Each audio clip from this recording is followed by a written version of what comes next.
تعالى اقول لكم على الاختراع اللي انتوا شايفينه ده. الاختراع ده مش فطير يا ستي، ده عامل نفسه فطير. هتعملي احلى فطيره في 10 دقايق. هتعملي الفطيره طريه جدا ومورقه جدا، وما اقولكيش على الجمال والحلاوه اللي انتوا شايفينها دي فطيره ايه؟ دي فطيره الجلاش بالخضار.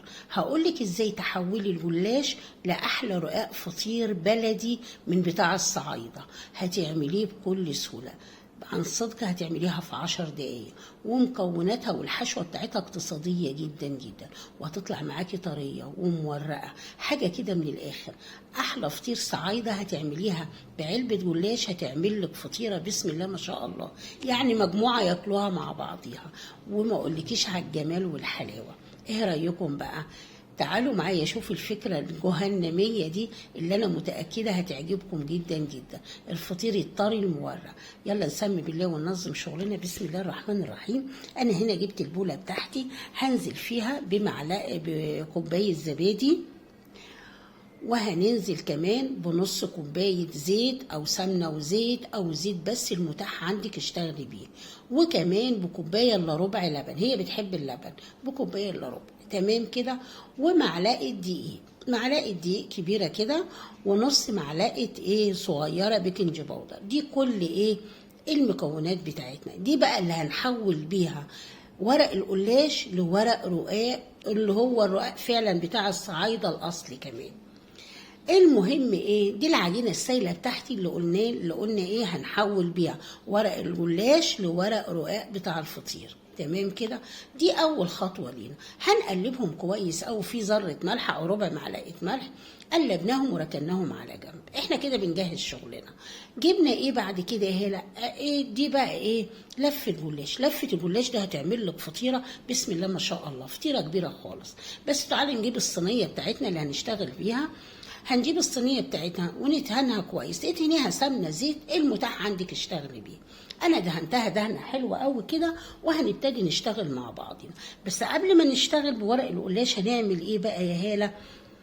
هنحوش 3 ورقات الاول، عشان ال3 ورقات دول اللي هنغطي بهم الوش بتاع الفطيره.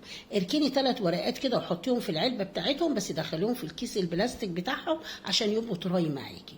ودي الخلطه السريه بتاعتنا او الخلطه السحريه. تعالوا نشوف هنعمل هناخد ورقه ورقه كده، نحط تلتينها جوه الصينيه والتلت بره الصينيه. تمام كده. ونقعد نحط ورقه على ورقه كده بدوران الصينيه زي ما انتوا شايفين. وادهني يا ستي كل ورقه كده، ادهنيها فرشه من الخليط الجميل اللي احنا عملناه ده. شايفين؟ بحط ورقه على طرف التانيه دوران الصينيه زي ما انتوا شايفين كده. هفضل كده لما اخلص الكميه كلها، وتاخدي فرشه من السائل الجميل اللي احنا عملناه ده، وتدهني بيه التلتين اللي جوه الصينيه. اللي بره الصينيه سيبيه زي ما هو دلوقتي. تمام كده. بس تهنيهم كويس. تمام. الخليط ده اللي هنحول بيه ورق القلاش لفطير صعايده اصلي يا جماعه. بصراحه اختراع فعلا. المهم هفضل انا كده بالورق كده، ارص الورق بدوران الصينيه، واسيب تلت الورقه بره الصينيه، وادهن كويس فرشه من السائل اللي انتوا شايفينه ده. هفضل كده يا مخلص الكميه كلها. طب هتحشيها يا هاله؟ هقول لكم الحشوه عباره عن بس احنا احتفظوا بشويه من السائل ده، عشان ده لسه احنا هندهن تاني. تمام كده.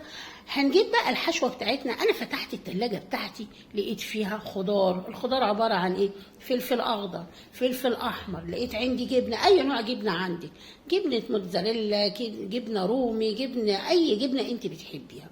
حطيت حبه كده على الفطيره، ونزلت بشويه الخضار. وده الزيتون اللي انا عملته معاكم. انا ما بشتريش حاجه من بره، ده الزيتون اللي هو خليته معاكم بتاع اللي السنه اللي فاتت، اديني او بتاع المره اللي فاتت، يعني مش فاكره من كام شهر يعني. ابتدى استوى معايا، وبستخدمه في الحشوات، وبخليه بكل سهوله زي ما انتم شايفين. وحطيت حبه جبنه تاني كده. ده الخضار يا ستي بتاعنا، والجبنه ده الحشوه بتاعتنا الاقتصاديه. تمام كده. هنبتدي نعمل يا هلا؟ ابتدي قفلي بقى. خدي التلت اللي انت سايباه بره كده، وانزل كل ما تتني حته كده من الجلاش كده، اتهني من السائل بتاعنا ده. السائل ده مهم جدا جدا. وتهني الورقه كويس، عشان ده اللي هيحول لك ورق القلاش ان يكون طري، يبقى زي اي عجينه تعملي بيها فطير مستحيل حد يعرفها. تمام كده. المهم انا قعدت اطبق بقى بالتلت اللي بره الصينيه، اغطي بيه الفطيره. تمام كده. ولو عندك حته مفتوحه ما تقلقيش، احنا عندنا 3 ورقات هنغطي بهم الوش. تمام كده. هفضل انا كده برضو لما اخلص الكميه كلها كل ورقه اتنيها، اغطي كده فطيرتي، ابتدي ادهنها. تمام كده. ادينا احنا خلصنا اول خطوه. شايفين الفطيره قد ايه ولسه كمان. تعالوا نجيب ال3 ورقات نغطي بهم ايه وش الفطيره عشان تبقى فطيرتنا شكلها حلو. ابتدي بقى ايه، غطيت باول كده ايه، باول ورقه، واخلي جزء منها الجزء ده ادخله تحت الفطيره. عملت اول ورقه ودهنتها، تاني ورقه هاتيها كده قبالها برضو دخلي جزء من الورقه كده تحت الفطيره والباقي غطي بيه الفطيره. يما ال3 ورقات غطوا الفطيره، خليناها مدوره وشكلها حلو جدا جدا. اظن يعني برضو الخطوه دي سهله وبسيطه. يبقى احنا غطيناها بال3 ورقات والاطراف دخلناها تحت الفطيره. الفطيره بقت مدوره واديكم شايفين حجم الفطيره بسم الله ما شاء الله. قاعد ايه يا هاله، انزلي بقى بقيه السائل كله اللي هو ايه اتبقى معاكي، شبعي الفطيره. السائل ده هو اللي بيحول الورق بتاع الرقاق لايه، لورق فطير صعايده من الاصل فعلا. طب طريقه السوى ازاي يا هاله؟ طريقه السوى زي اي فطير عادي، على نار عاليه، شغلي الشوايه والفرن من تحت على الرف الوسطاني كده، وسيب الفطيره بتاعتك. وشوف الفطيره بتاعتك يا ست رفعيها، لقيتيها حمرت من تحت، خلاص في الفرن من تحت والشوايه تحمر لك الوش. حمرت من فوق ومن تحت، انت راكبه الفطيره بتاعتك، شوفيها استوت من تحت كويس ومن فوق كويس. واديكم شايفين الفطيره عليت معايا وورقت، معنى ان هي مورقه زي الفل. شايفين عليت ازاي؟ زي اي فطيره عاديه جدا جدا.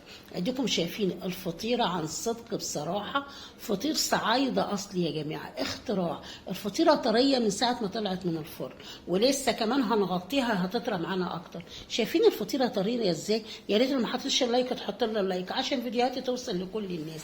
اختراع يا جماعه، اختراع. بتحولي القلاش لايه، لرقاق. انا غطيتها هتطرى معايا تاني، بس غطيها بقماش مش بكيس بلاستيك عشان ما تعرقش منك. الخطوات والتركات دي مهمه جدا. شايفين طريه ازاي؟ شايفين بعد ما غطيتها طريه تاني، تحفه يا جماعه. ده احنا لسه هنفتحها مع بعضينا وهتتفرجوا ازاي طريه جدا مورقه جدا. اختراع يا جماعه. انا عن نفسي هاله منبهره بيها جدا جدا. يلا نقص كده. انا دايما اقص الفطير بتاعي بالمقص عشان احنا ما بنستخدم السكينه في الصواني الالومنيا يا جماعه بتجرح وما بيبقاش ايه شكلها كويس. تمام كده. فانتوا استخدموا المقص عشان يحافظ لكم على الصواني الالومنيا. الحاجات البسيطه دي مهمه جدا جدا.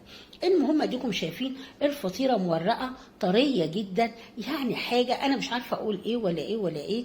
اليوم ده اللي انا عملت فيه الفطيره كان جوزي وبنتي نايمين، يما قاموا ما كانوش مصدقين ان انا عجنت ورقيت بالعود. لا، ما كانش فيه الكلام ده خالص. انا اعترفت لهم بعد ما كلوها وعجبتهم جدا، ما كانوش مصدقين كلامي وطلبوها مني مره واثنين وثلاثه.